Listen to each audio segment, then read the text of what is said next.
Hello, everyone. My name is Lawrence. Hi, Lawrence. Let me tell you about our city. It is the best city in Washington State, in my opinion.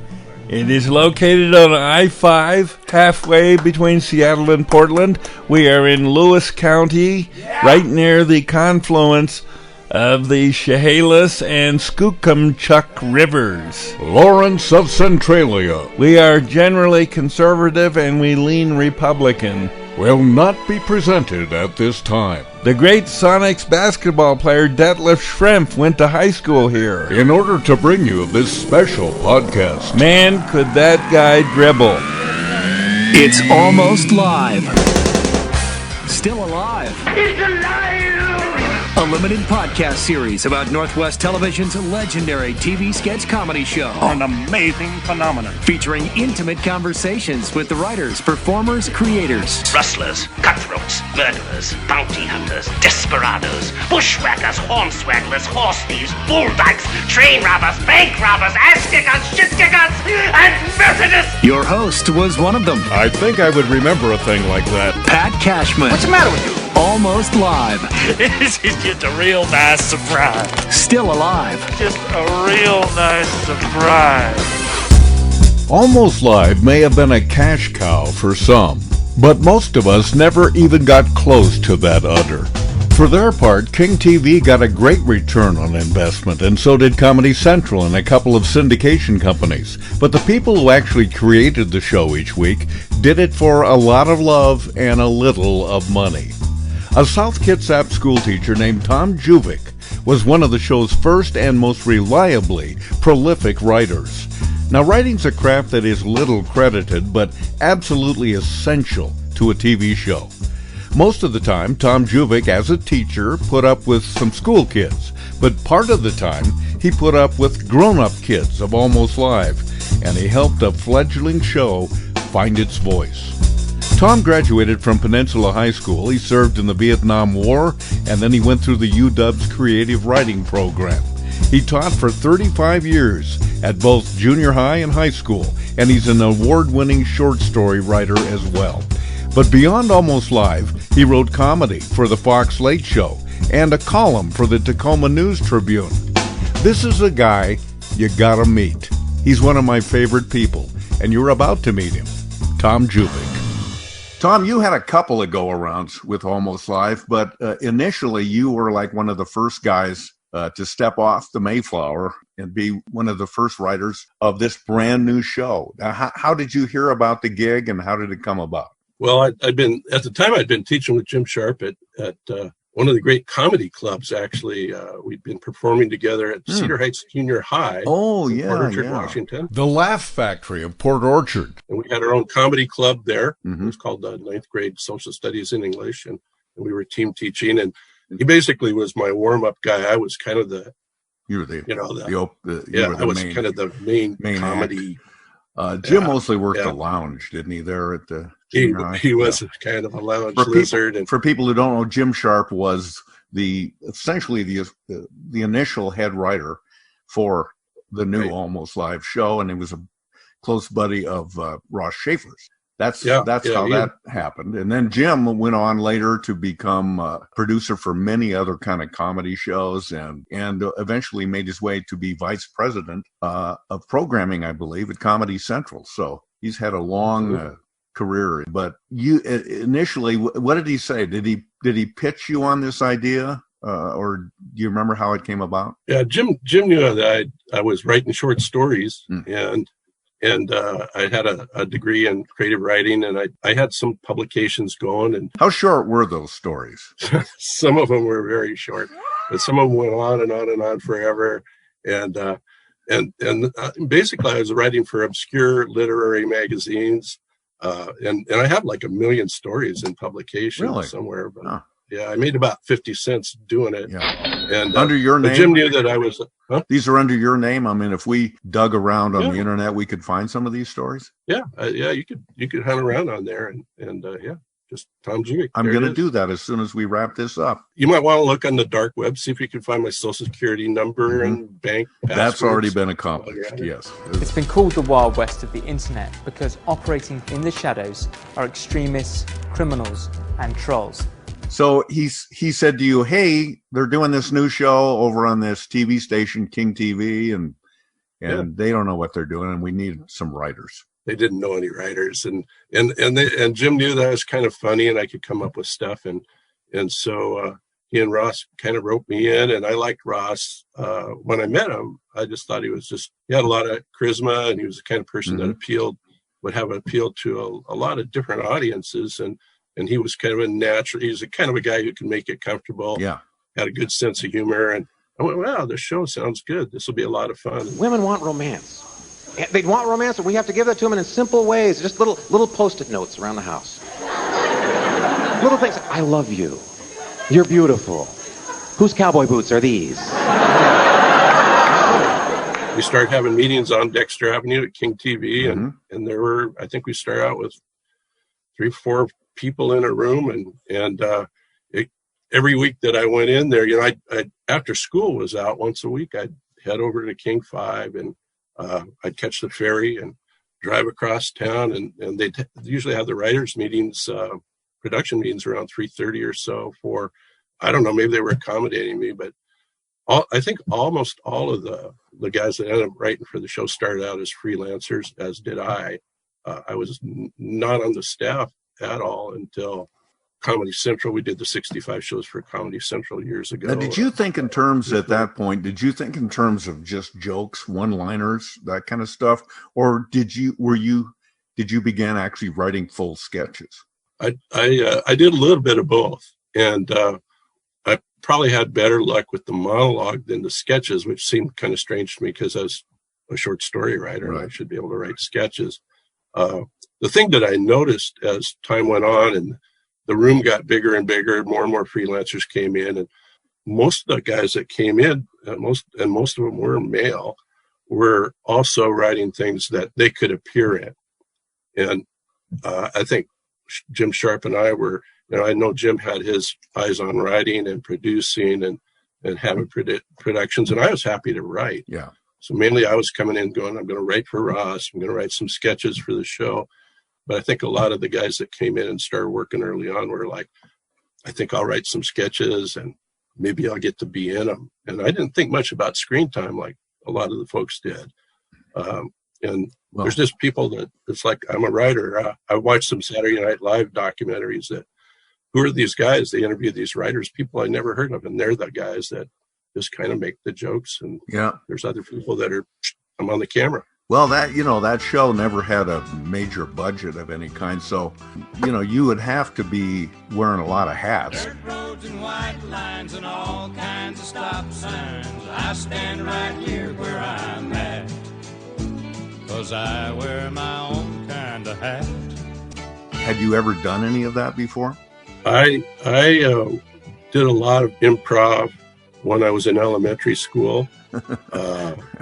That was always my audience was my classmates, and I would have a little fun. And I remember I got a report card in the 4th grade where Mrs. Nelson said, when I call on Tommy, I think he knows the right answers, but he'd rather make everyone laugh. And so that was really pretty much it. And no, I didn't have any acting background, except sometimes my brothers and I would put on little shows on our grandma's porch because our uncle, Phil Friedman, was our big hero. He was a Broadway producer, production manager for Bob Fosse. Oh, my gosh. Wow. And we had all these posters from plays and musicals that he'd been involved with. And that was kind of like, it inspired us to think like, hey. What was one of the shows he might have worked on? There were a ton of Bob Fosse, almost everything that Bob Fosse did. Was he a writer? Your uncle, was he a writer? He was the production manager. Oh, he was? He got people together. He did the auditions. He got the show started. Wow, that's cool. Anything that Fosse needed. And he ended up, Uncle Phil ended up playing himself in the movie All That Jazz. He played the production manager in that movie. Oh. So you got to scope it out. He's really good in that.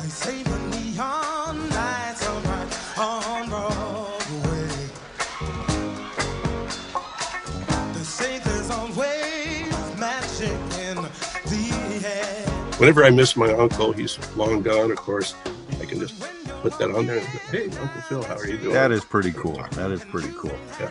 So let's back up a little bit since you already did that. What town did you grow up in high school and all of that? The mean streets of Tacoma, Washington, I call home. And I probably the longest time I spent at any one school was at Horace Mann grade school. Horace Mann is considered the father of American public education. I was very popular there in the principal's office. The hack paddle got to know me pretty well there. And then my folks split up, and we ended up going to a lot of different schools for a while, and I ended up out in Gig Harbor Peninsula High School. I graduated from there. Go Seahawks.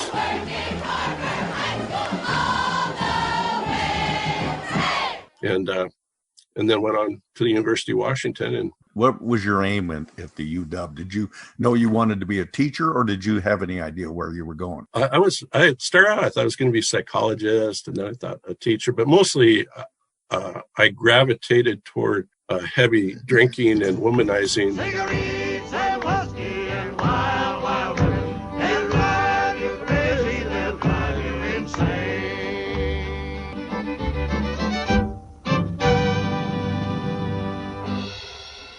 So I only lasted about a year at the U. Yeah, well, I always tell people when I went to college, I didn't get great grades in high school, but when I went to college, everything changed, because when you go to college, you get to learn about things that are of interest to you. For example, as you're implying, that in college is where I learned the difference between a lager and an ale. It turns out to be all about the fermentation process. Yeah. But I would have never learned that in high school, so I was excited to go to college too. Yeah. So, but you didn't just go to college. Wasn't there an interruption? There was. I was kind of asked to leave the U because I wasn't doing so well, and that left me kind of open to the draft and military draft. Yeah, the military draft, and left me open to Vietnam. So what I did, I went into the Air Force recruiting office, and I went like, hey, the Army's just going to take me and get me shot. Maybe you can do something for me. And we can get you shot too. Don't you worry about that. Well, they went like, oh, well, look at your aptitude test and you have some college. We would never send you out there and make you into cannon fodder. We'll put you someplace where intelligent people, we put intelligent people, you'll put you behind a computer somewhere in Texas. And the first place they sent me was Vietnam. They sent me to survival school first and radio operator school. Well, when they sent you to survival school, you must have known something was up. I did know that. They put me out in the woods for, I think it was 3 days with a couple other guys, and they had other guys run around and pretend to kill us. And we lived on bugs and things like that. I'd still be out there, except for one of the guys that was in my group. I think there were 4 of us running from these yahoos. And one of the guys was a navigator, and he got us to the exit point, in the 3 days that we needed to do that to graduate. Otherwise, I'd still be out there running around, which probably might have been better, because after that I got to go to Vietnam, and the guys had real bullets and stuff in there. And that's what I heard. Yeah, they had real bullets. Yeah, I was pretty much a guy with a target. I was just a target there. I was just there for a target. So what did you do in Vietnam? What was that like? My job was to call in airstrikes for, Vietnam. I was there to call in airstrikes I was stationed with an Army unit. I could have been drafted and been with these guys. Yeah. And been out of there in 2 years. Wound up the same. Yeah. So I got a 4-year hitch, thanks. And, but basically I called in airstrikes and marked targets and encoded places and took body count reports and damage reports from the pilots. And that's where most of your comedy comes from, obviously. Yeah, that and running around scared all the time, because my second job there was at nightfall to just kind of wait for the rockets and mortars to gunfire and stuff, and then I get to wake up and run to a bunker and hole up there scared out of my mind. Well, thank you. It's great fun. Thank you, Tom, for your service. I mean, and people who wouldn't remember, the Vietnam War was heavily protested, meanwhile, back in America. So you must not have felt like $1 million, like I'm going to come home and they're going to throw a parade for me afterwards. What was it like when you did come home? I was really disoriented, and I was just I don't know if I understood what had just happened to me. Yeah. And then to come home and have some people just kind of basically go like the stuff people say about being called baby killer and stuff, that was real, and there were grown-ups that gave me a pat on the back before I left. But by the time I came back, which was after the Tet Offensive, a lot of adults and grown-ups that had been like that a boy before, they were pretty negative toward me. And but fortunately, about 30 days later, the Air Force shipped me off somewhere, so I was with a bunch of other soldiers again. And well, it must be some solace all these years later that now a lot of those Vietnam vets are lauded by people in ways that they didn't deserve to be pilloried back in the day. So that's a pretty sobering experience for sure. Now you're back in the U.S. You dropped out of college, and that's why you got into the service. What was your next steps once you got mustered out? I got out as soon as I could. I applied to the U. They took me out of some form of pity, I'm sure, and I went.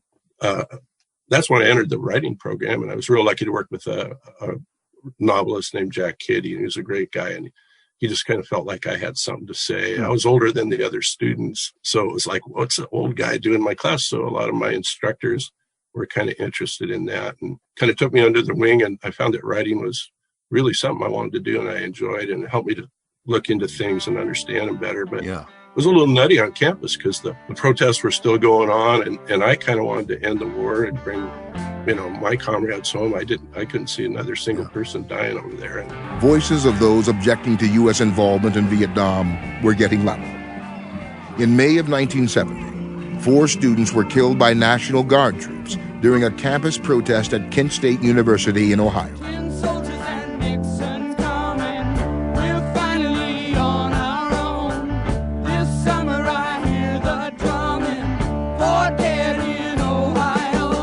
My idea was, I'm going to be one of you guys. I'm going to grow my hair long. I'm going to run around. And the first time I went to a protest, they were waving Viet Cong flags and North Vietnamese flags, and talking trash. Yeah, you didn't want to go that direction either. So I didn't. Yeah, I was out of that. I got more interested in civil rights then. Come gather around, people, wherever you roam, and admit that the waters around you have grown, and accept it that soon you'll be drenched to the bone.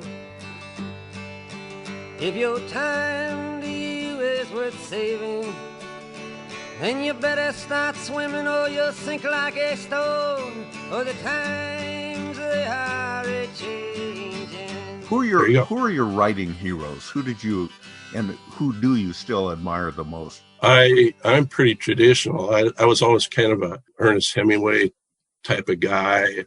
My favorite novel is still F. Scott Fitzgerald's Great Gatsby. I hope, by the way, you've watched the Ken Burns series on Hemingway. I need to get on that. Oh, it's fantastic. I need to get on that. I haven't. I was on vacation when that was going on, so I was just partying with my grandkids. It's a must see. White boogers on me. All you have to do is write one true sentence. Write the truest sentence that you know. We've been thinking about Hemingway for literally decades. You have someone who is often considered the greatest American novelist and has an outsized life. It's hard to think of a subject that's more iconic than Ernest Hemingway. Yeah, I would rather watch that than have my grandson white boogers on me. Yeah.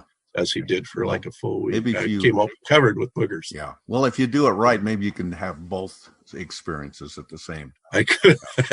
I could. That would be good.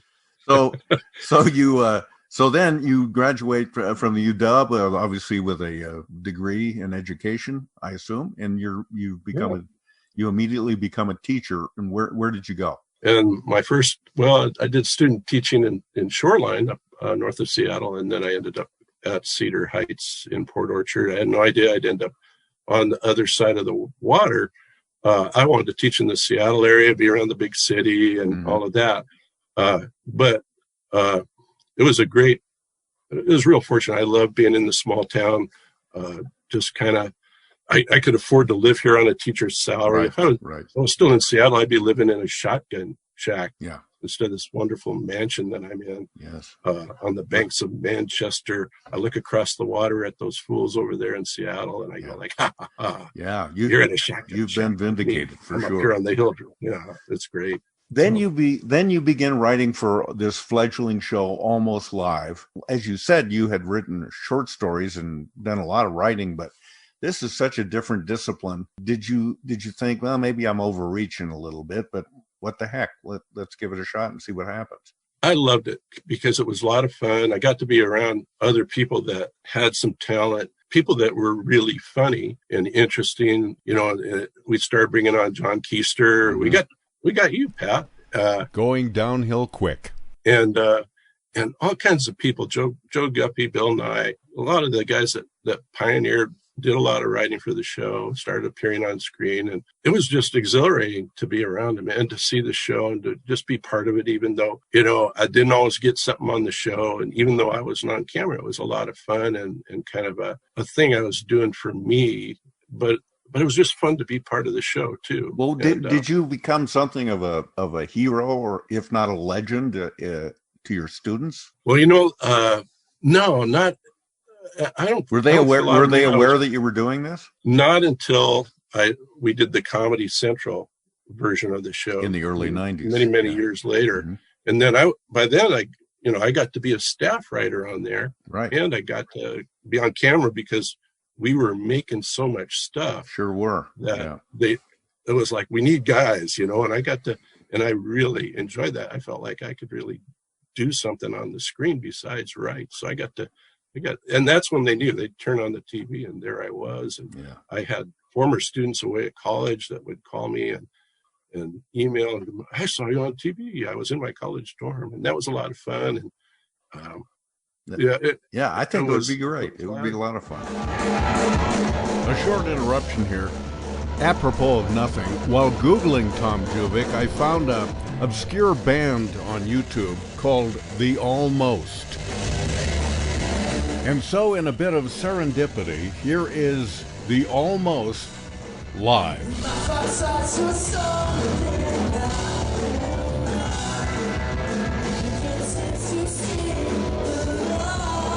If The Almost had any albums, I would own them.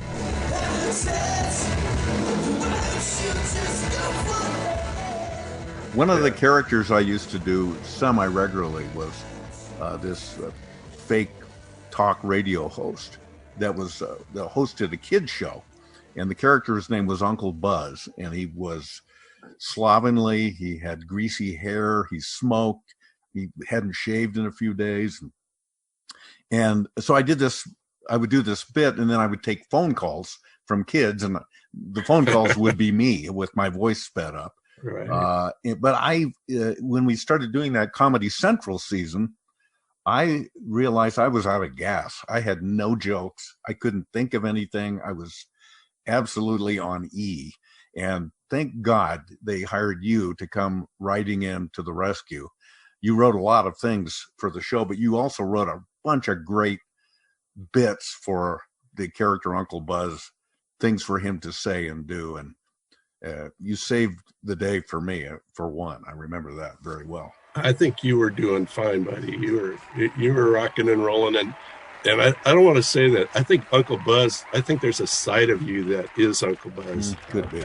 Look, let's get right to it, shall we? Let's take our first phone call. Hi, you're on the air with Uncle Buzz. Hi, Uncle Buzz. I'm a big fan. Oh, yeah? And a long-time listener. I've only been on for about 30 seconds. Well, I've been listening since then. Well, that's good. Yeah. Can you remember where you were during the big Seattle earthquake? Look, I can't remember that at all. Not a bit of it. No way. Well, where were you when Mount St. Helens erupted? Like I said, I'm not good at remembering stuff. What about when you first heard they were going to sell Coors in Washington State? I was with a friend. I was in his apartment at Fremont. I'll never forget that. But you were perfect to be the writer for that because you worked with kids all the time. You taught them. So you had that point of view, which was immensely important. Yeah, hi. My name's Todd, Yeah. and I'm in the 8th grade. Great. I was out on the playground today, and this kid started calling me names and making fun of me in front of my other friends. Uh-huh. Do you think I should pound him? I don't think you should pound people Uh-huh. when you're in the 8th grade. You've Yeah. got to get along with other 8th graders. No, I'm an 8th grader. He's just a 3rd grader. Oh, you should pound him. Oh, thanks, man. Yeah. It did have an appeal to kids. I still hear from now adults who said, yeah, I used to sneak into the room when my parents had gone to bed and watch Almost Live. And they were like, in the 4th grade or something like that. It was kind of like a badge of honor for them to sneak and watch something that they weren't supposed to be watching at that time of night. I like it. It was really, really fun time. Back to line 3 now. You're on the air with Uncle Bud. Hi, can I get your opinion? Yeah, you got a weird voice. Oh, okay, thanks. You're welcome. So, what are some of the things that you remember most about the show? What are any stories that you can share with us about crazy experiences or tedious experiences, for that matter? I think it was just I liked being with the show because my job was mainly to write monologue, and I'd written monologue for Ross early on. And for the Comedy Central show, since it was broadcast, you couldn't be as topical because we didn't know when that show would air. It couldn't be like that week's news. It had to be more generic and yet still seem of the moment. That was a tough task. How did you approach it? Well, I had to be a little bit of a chameleon in a way, because not only was you're right about it was a different kind of atmosphere. Plus, you're writing monologues for John Keister by now, not Ross. That's a different point of view. Yeah, writing for John Keister was a lot of fun, but it took a while for me to kind of learn what is it that John does, how does he do it, and John is more, he's a hipster, kind of, and he likes to do things that are smart, and he likes to create something that's different, and I had to learn how to do that. And I'm not sure at first John was a believer in me. I'd worked on the Late Show at Fox and done a lot of monologue and written at a national level, and that's why I was brought in. But I'm not sure John believed in me right away, and it took me a while to learn how to adapt to that. And so I think that's one of the things that I brought to the show was like I was used to writing for other people. Thank you so much. Thank you very much. Welcome to the show. My. Here we are in Seattle. We had such an interesting week in Seattle. We had our little... Did everybody here enjoy the little joke summer that we had this week? It was really fun. Everybody's so depressed. Rain, mudslides, everybody's depressed. And then suddenly 70 degrees. And everybody ran outside in their shorts. And then rain. They just rain, mudslides again. It's sort of like...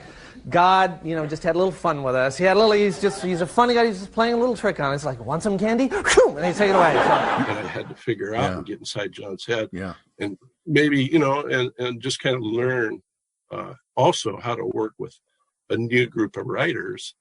And I was fortunate there because we had just a wonderful writers group. We'd all write individually in the morning. Afternoon, we'd meet with John.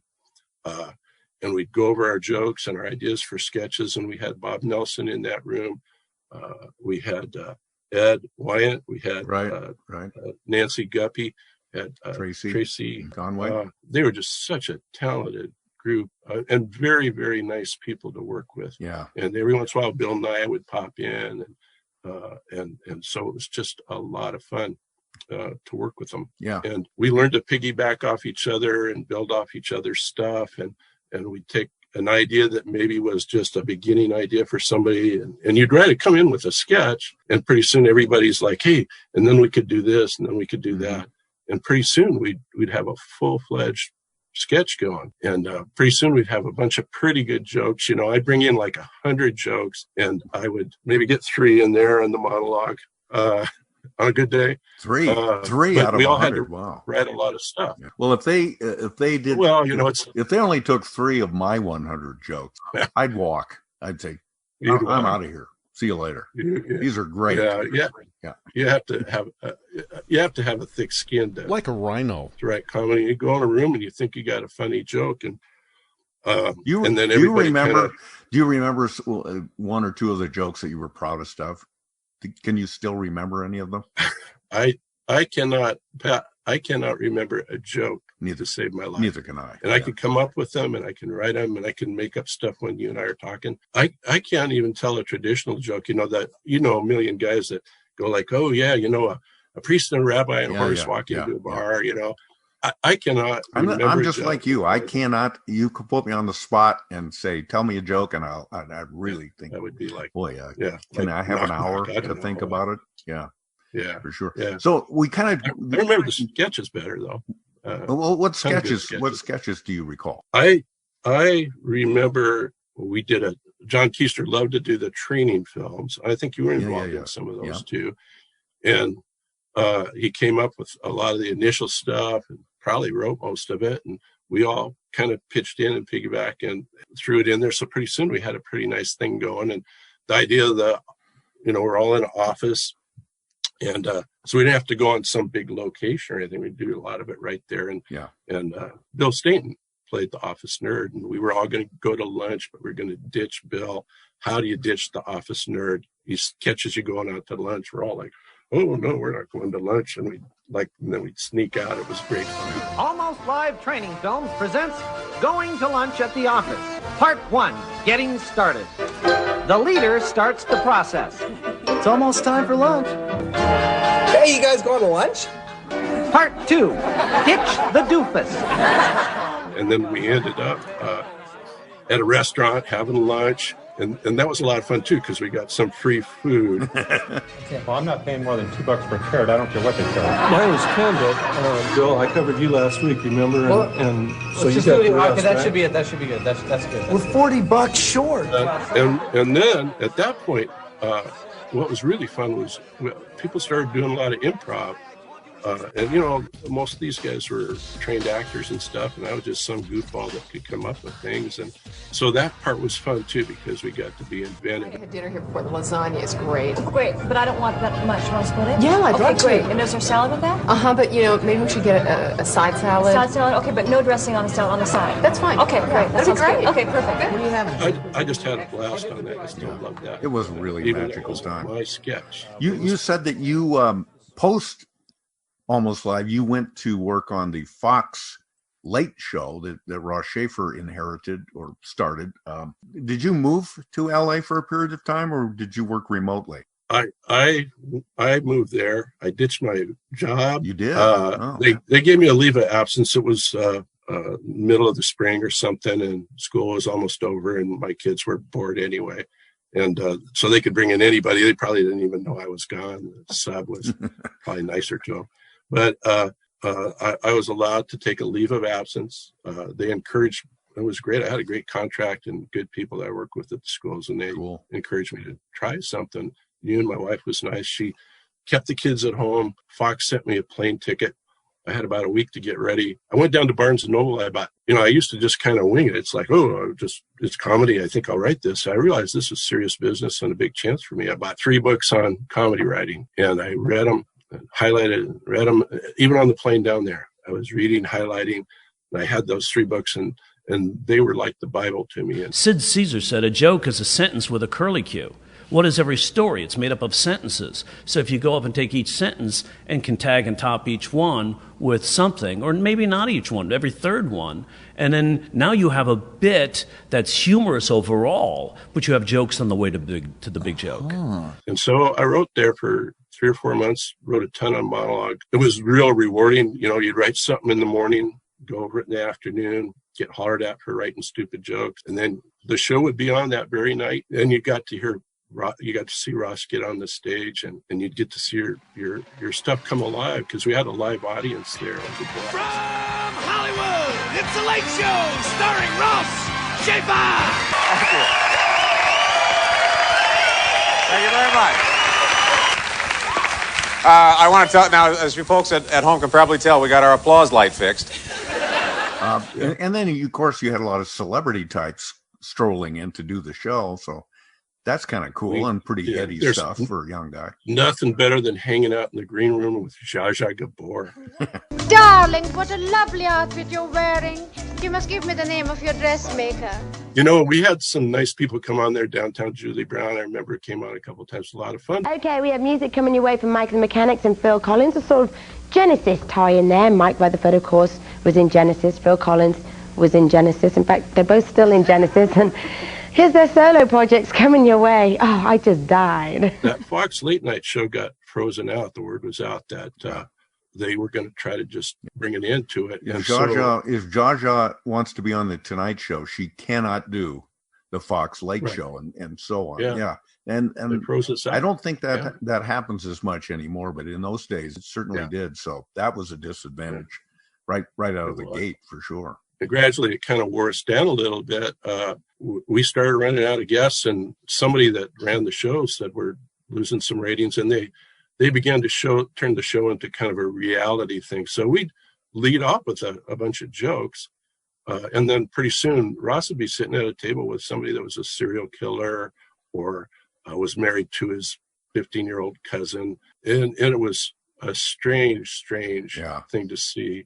And pretty soon we had 4 writer and segment producers. You know, the amount of comedy we're doing, just kind of like pretty soon, instead of each of us having 4 or 5 jokes in the monologue, there would only be 4 or 5 jokes. Unless you were able to come up with some hilarious serial killer jokes, of course. Serial killer jokes. Serial killer jokes. And I remember the Late Show would do a lot of reunion shows, like bringing the cast together from Batman or Gilligan's Island. The ships are ground on the shore of this uncharted desert isle. With Gilligan, the skipper too, the millionaire and his wife, the movie star, the professor, and Mary Ann.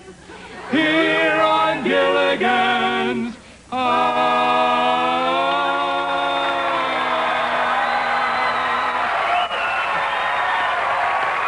This is our Gilligan's Island reunion, and our first guest, of course, played the title role on Gilligan's Island. You had to take a tremendous beating during that series. I was really lucky. Physically, I never got hurt. You never got hurt? No, I came close a few times, but never did. So everybody was, about a month after I got there, everybody was already looking for their next job. And so that was an important thing I learned was, like, when you're on a job, you're already looking for your next one, because most TV shows are not, you know, they don't go on for 20 seasons. And you have to know that going into it. And it's a hard lesson to learn. When you were there for a while, did you already think, well, I know I'm going to go back to being a teacher again? Or was there part of you that said, this is fun, I want to continue living here and working? That's a great question, because every night after about a month, I had to start weighing that argument out and debating it with myself. And I went around and looked at the schools in the area, realized that even though I was making pretty good money in LA, there's never enough money. And I thought about the whole thing about, you're always looking for a job. You're always kind of trying to network with people to try to get into a show. I just, at a certain point, I went, one, I can't deal with that insecurity.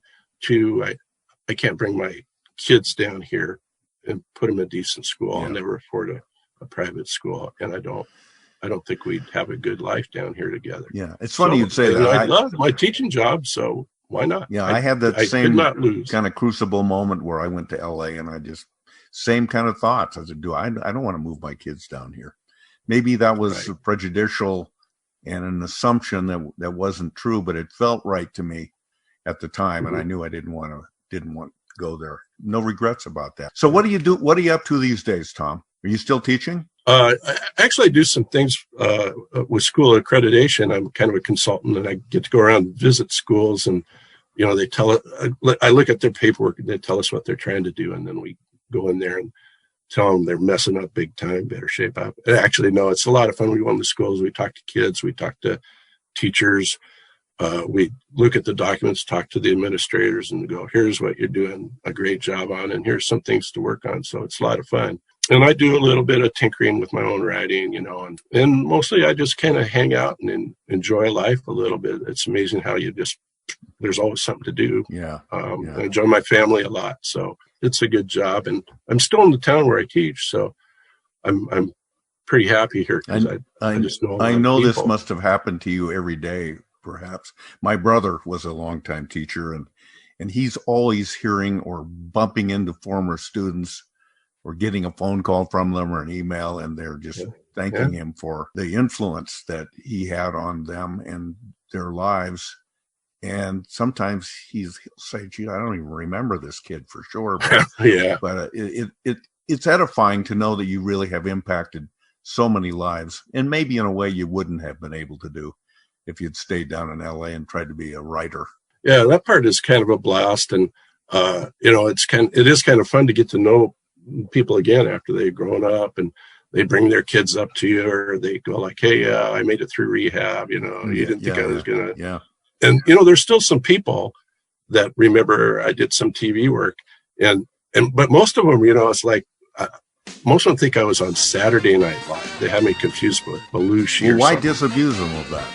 They think I go like, yeah, it was great. I used to hand it, it was great. Tina Fey and I were just talking the other night about that. It's Saturday Night Live with Tom Juvik, musical guest, the Carson.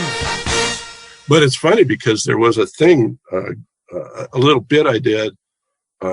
We did a thing where people it was a bit about personalities and the cars they drive. And I got to be a minivan driver, and I had a line in it. I wore a stupid, Mickey Mouse hat and Mickey Mouse shirt. And my line in this was, the joke was, all I said was, I drive a minivan. And for years and years, even now, whenever I go somewhere in town, people pop out of nowhere and they walk up to me and they look at me a foot away, well, now with their masks on, 6 feet away, and they go, I drive a minivan. Isn't that great? And they think it's so funny. Yeah. And I never heard that before. No, it's crazy. And I'm going like, I don't know. Maybe, John Keister and Pat Cashman, everybody in Seattle knows you. Do people walk up to you and throw lines at you that you had on TV? Never heard the minivan one. That's for sure. No, not the minivan. That's my line, man. You can't take it. Okay, fair enough. Yeah. You get all the Uncle Buzz stuff. It is great. And the show's been off the air for so long now. That's what still amazes you, is that people do have a memory of it. I have people walking up to me that I swear have just left an assisted care place to go outside and get some air, and they say, I used to watch you when I was a kid on Almost Live. That'll wake you up. Yeah, absolutely. Tom, thank you. It was really fun talking with you. And thanks. Great talking to you, Pat. Thanks for having me on. I'd love to go to lunch with you. Split the tab, or you're buying, or we'll figure that out. Okay. I'm going to try to find a third party that'll pick it up. I hope so. Take care, Pat. The Almost Live, Still Alive podcast, produced and edited by Morris Patrick Cashman.